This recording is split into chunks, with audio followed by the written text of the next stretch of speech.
తెలుగు రాష్ట్రాల్లోని కొన్ని ప్రాంతాల్లో వాక్కాయతో పలు వంటకాలు చేస్తారు.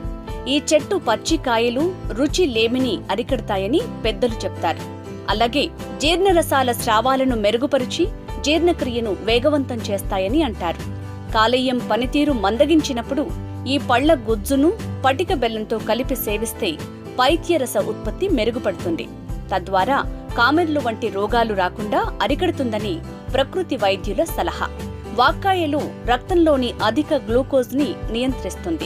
వాక్కాయల్లో ఐరన్ అధికంగా ఉండటం చేత రక్తహీనతతో బాధపడే వారికిది దివ్య ఔషధం. ఇందులో ఉండే సి విటమిన్ అనేక రుగ్మతలను దూరం చేస్తుంది. ఇది పులుపు వగరు రుచుల సమ్మేళనం. అందుకే దీన్ని చింతకాయకు తక్కువ, ఉసిరికాయకు ఎక్కువ అని అంటారు పెద్దలు. మన పూర్వీకుల ఆహారపు అలవాట్లు, సీజన్కి అనుగుణంగా వారు తినే పండ్లు, వారు